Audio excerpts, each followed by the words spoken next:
Donald Trump takes the oath of office in 59 days, winning the election as a businessman who is a Washington outsider. His rise to power is strikingly similar to that of a former Italian Prime Minister Silvio Berlusconi. Back with me now, Rula Jibril and Barbie Latza-Nadeau. Barbie, you first.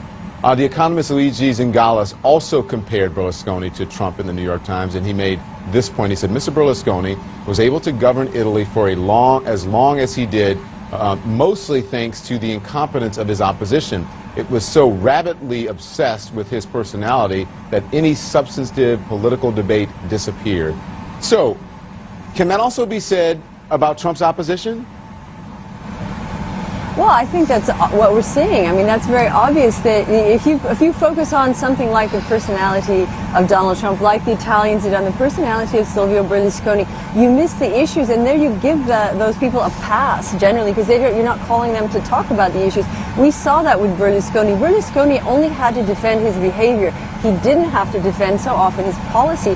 In the meantime, the country just spiraled out of control. You know, Berlusconi was, after he left office, was convicted of tax evasion. He was convicted of abetting underage prostitution. All of these things that went on while he was in office, people were focused on that. What they didn't realize is the country was going into debt. The country, you know, is still in, just coming out of a recession, teetering back and forth.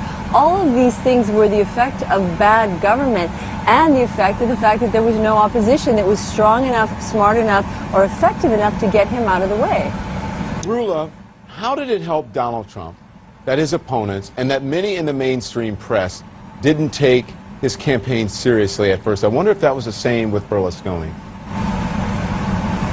Look, Trump is Berlusconi on steroid. He's a master manipulator, and he's very effective at it.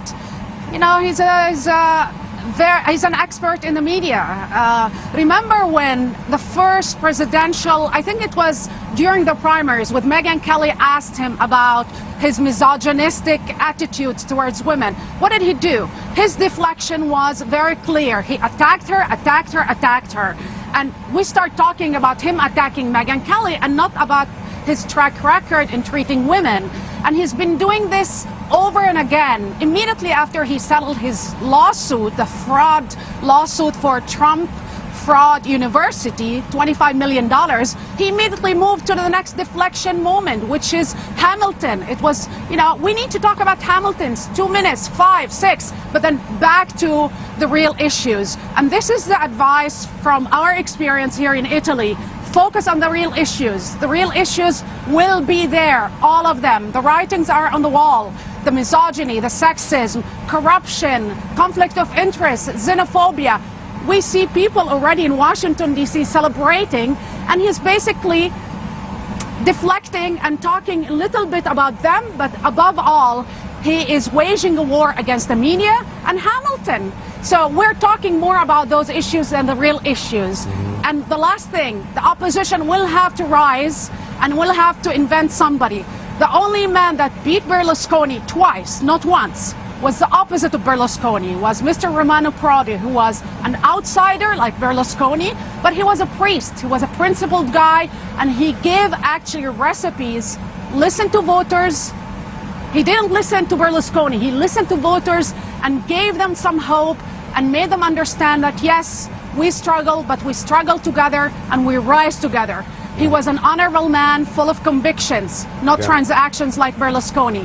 This is what the opposition needs to do in America, and journalists, all of us, we need to challenge him even if he sue us, bully us, and especially if he intimidate us. Yeah, I think the American press is up to that challenge. So Barbie, Berlusconi famously insulted Angela Merkel's looks, boasted about his sexual conquests, and generally treated women as sex objects. And there was a backlash in Italy, a resurgence of feminism. Might American women have a similar response to Donald Trump? Well, I think, you know, Berlusconi really underscored the phenomenon of Berlusconi, maybe just like Trump is doing in the States, really underscored just how far we have to go as women. And I think in Italy especially, people thought is it really this bad that we can allow ourselves to be exploited, that we can, take these pay cuts, that we cannot get jobs because we might have a baby, that we have to put a picture on our resume because they want to see what we look like? All of those things that happened here in Italy are slowly being chipped away. There's still a long way to go here, and that is because people galvanized, women galvanized, and men in support of women's rights galvanized in Italy because of Berlusconi. But I think they didn't realize how bad it was until it was so blatantly in front of them. And I think you see that in the States to a certain extent, that a man could be elected president of the United States that says things that are so demeaning to women and yet still win, means that we have a long way to go in the United States as well as women in Italy did. But yet, Barbie, a lot of women, the only way is up. A lot of women, Barbie, especially white women in the United States, voted for him. Yeah, go on.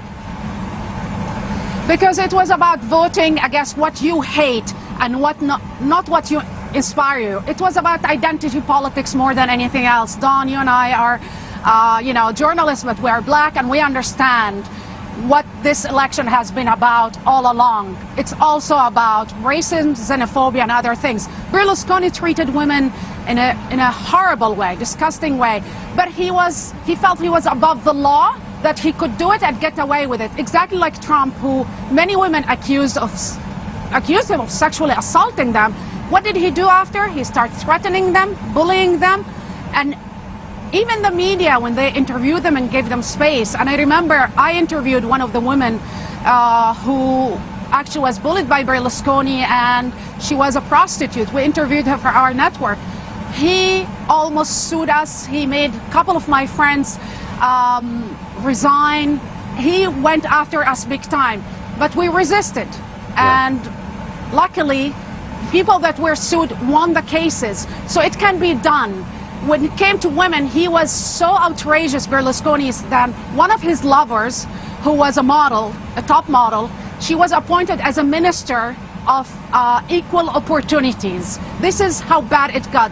The office of the prime minister became an orgy house, excuse my language, a whorehouse. This is what he's done. My fear with Trump and the normalization of xenophobia and sexism and racism, that if we don't push back, this will become, because this is what he wants. When he said, I think yesterday, he said, conflict of interest, people know of it. This is okay. This is normal. Yeah. It's not okay. It's not normal. And we need to call it for what it is. Thank you, Rula. Thank you, Barbie. I realize it's very late or very early there, and I appreciate you guys staying up or getting up early. Thank you so much. Thank you. Thank you, Dawn. Thank you. Straight ahead, Donald